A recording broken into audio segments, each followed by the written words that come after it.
Bonjour, chers internautes. Eh bien, je vais prier la parole. Éternel Dieu, tu es le Dieu tout-puissant. Pour cette heure, vous savez que nous sommes des voyageurs sur la terre. Tôt ou tard, je vais partir pour revenir dans le millénaire. Ou alors, tu reviendras le millénaire pour qu'on le fasse et qu'on soit enlevé, qu'on revienne vraiment avec des anges pour le renouvellement de toutes choses, comme l'a dit dans le livre d'Éternel chapitre 7, pour que tu puisses régner définitivement sur la terre, après avoir accompli toutes tes promesses, toutes tes prophéties infaillibles. Pour l'heure, ce que je voulais faire aujourd'hui et maintenant, c'est de montrer la voie à suivre pour les gens qui viendront après moi ou après nous, de sorte à ce que leur marche soit infaillible. Voilà. Merci parce que tu guides ma parole pour révéler l'évangile infaillible au nom puissant du Seigneur Jésus-Christ. Amen. C'est ça. Voilà.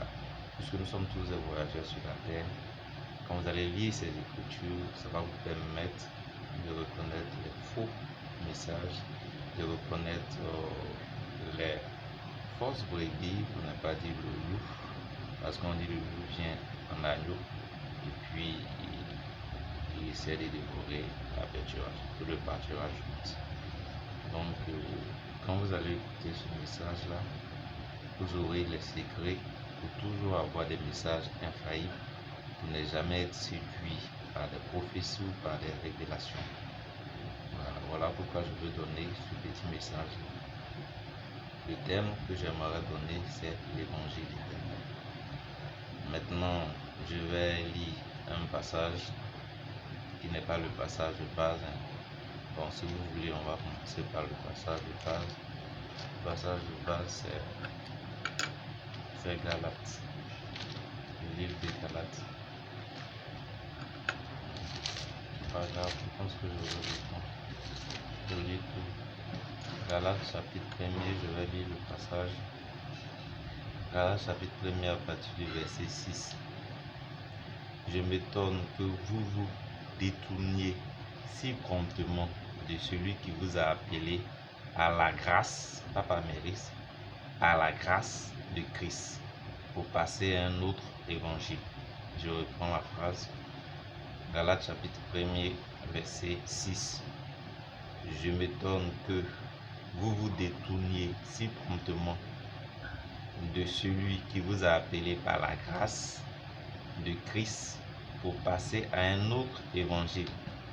Non pas qu'il y ait un autre évangile, mais il y a des gens qui vous trouvent et qui veulent renverser l'évangile de Christ. Je reprends la phrase. Vous voyez, et vous allez comprendre que le message de Paul était le même message que celui des apôtres.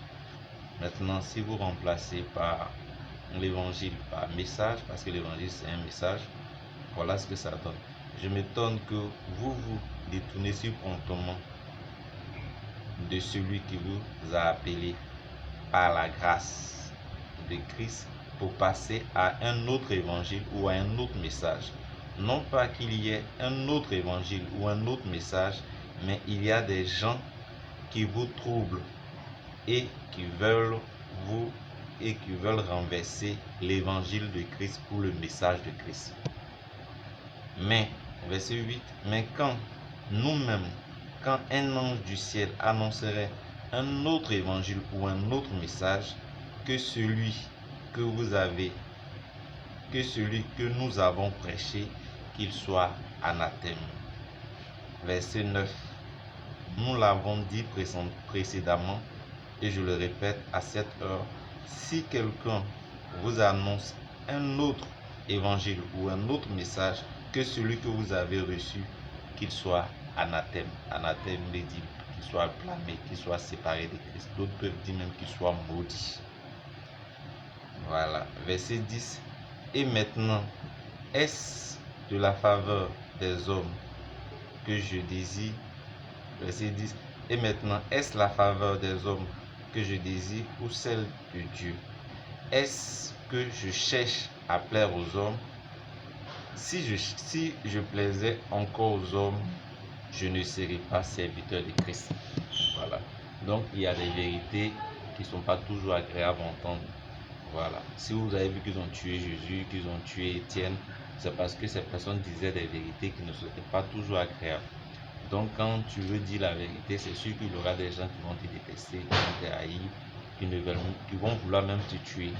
Voilà. Parce qu'il y a des gens qui n'aiment pas la vérité. Donc, comprenez.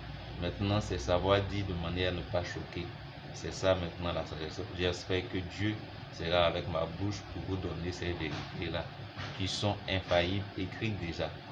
Quand l'ange est venu à moi, il a dit, ce n'est pas qu'il y ait un autre message ou un autre évangile, mais c'est le même message. Il s'agit de révéler les mystères depuis la création jusqu'à la vie dans l'éternité.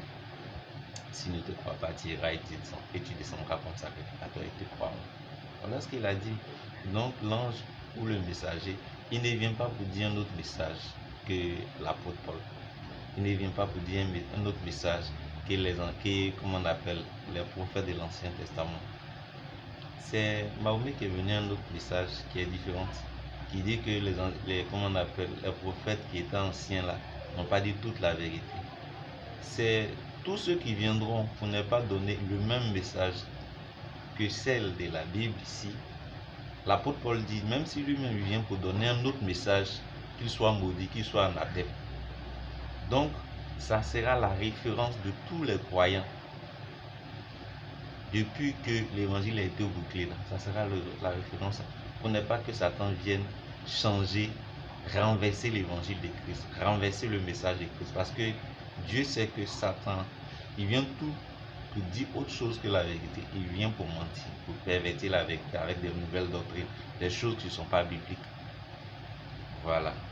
Si l'apôtre Paul dit qu'il interdit que les femmes prêches prennent l'autorité, enseignent dans l'église, c'est un évangile éternel. Si quelqu'un vient vous dire un autre évangile que ce que l'apôtre Paul a dit, qu'il soit classé d'anathème. Si vous lisez le livre de Matthieu, je crois,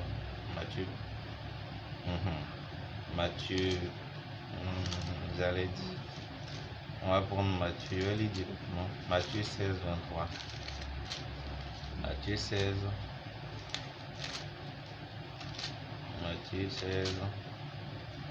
23. Alors, je vais prendre la parole, je vais lire rapidement. Matthieu 16, à partir du verset 21 à 23. Dès lors, Jésus commença à faire connaître à ses disciples qu'il fallait qu'il allât à Jérusalem, qu'il souffrit beaucoup de la part des anciens, des principaux sacrificateurs et des scribes, qu'il fut mis à mort et qu'il ressuscita le troisième jour. Jésus annonce sa mort et sa résurrection, sa souffrance.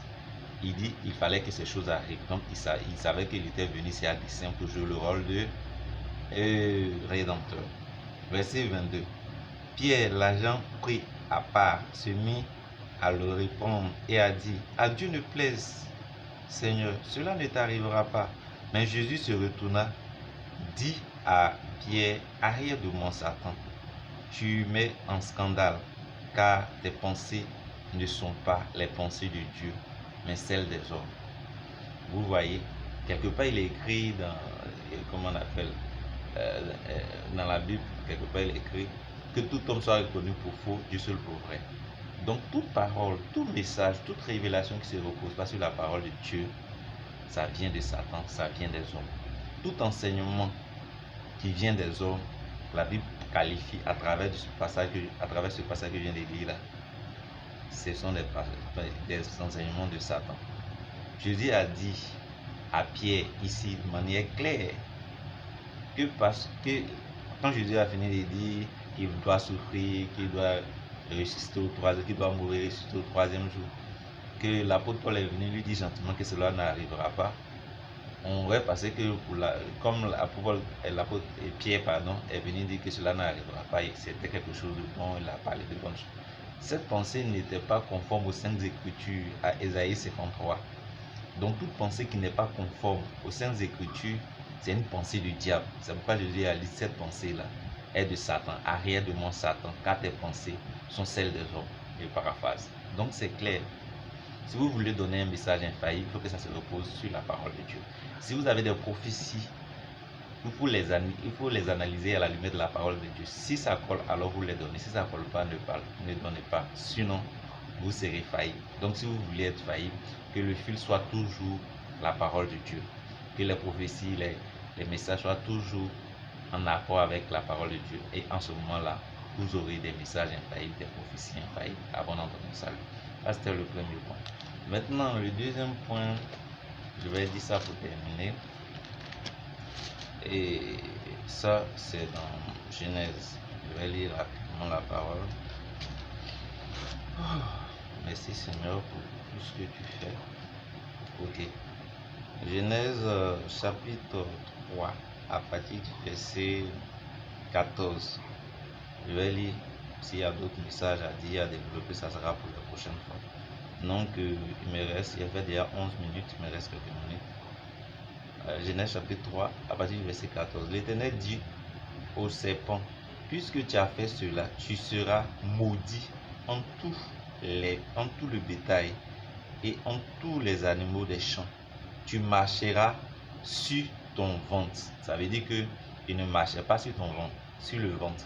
Mais c'est après malédiction qu'il marchera. C'est une prophétie qu'il marchera sur son ventre. C'est-à-dire que Satan avait une autre forme avant de marcher sur le ventre. Or, marcher sur le ventre, on appelle ramper. Il est devenu reptile rampant après malédiction. J'avance.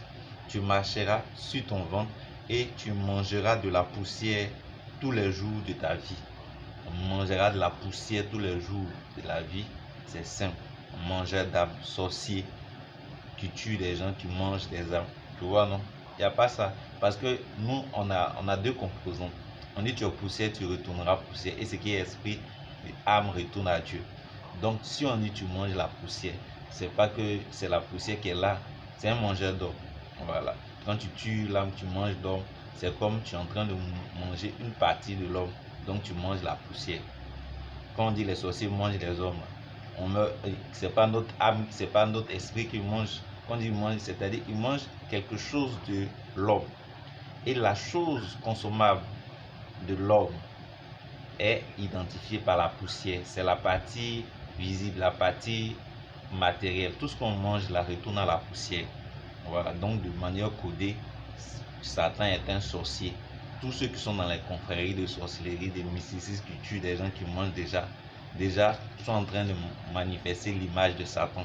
Ils sont en train de dire qu'ils sont souillés, qu'ils sont des disciples, des agents de Satan. Donc tu peux pas être dans ce domaine et puis venir, toi, et puis venir et critiquer les hommes de Dieu parce que tu es déjà un agent de Satan.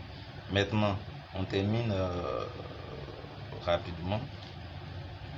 Verset 15. Je mettrai inimitié entre toi et la femme, entre ta postérité et sa postérité. Celle-ci t'écrasera la tête et tu lui blesseras le talon. J'ai déjà fait 30 minutes. Dieu dit ici, parce que Satan a fait ça, il va mettre inimitié. Inimitié là, c'est une haine, c'est quelque chose, c'est un sentiment. Quand tu vois, il y a des personnes, tu le vois, ils t'ont rien fait mais ils t'énervent. Tu ne sais pas pourquoi. Tu vois un peu, non? C'est un peu comme les racistes. Ils nous voient, ils ne nous aiment pas. Vous voyez? Inimitié, sentiment qui fait que la personne t'énerve. Maintenant, regardez. Nous, en tant que sémence de Dieu, Dieu nous a donné le pouvoir d'aimer même nos ennemis. Ce qui fait que on n'a pas tendance, même si on ne les aime pas, à vouloir les tuer. Mais Satan, puisqu'il est déjà ténèbres, ses enfants sont ténèbres, quand ces sentiments se réveillent, ils ont envie de tuer. Voilà pourquoi ils ont tué les prophètes. Voilà pourquoi ils ont tué, comme on appelle, Étienne et consorts. Parce qu'ils n'aiment pas la parole. Donc quand vous êtes un enfant du diable, vous avez tendance à soutenir le diable. Regardez en Israël. Bon, regardez la guerre d'Ukraine par exemple. Comment est-ce que les agents d'Ukraine prennent des gens en otage? Poutine, super puissant, dit qu'ils agissent mais ils prennent des gens en otage. C'est un agent de Satan qui a été président en Ukraine. Et ceux qui suivent Satan là, leurs œuvres là, ça les poursuit. Ce sont des fils du diable. À bon entendeur, salut.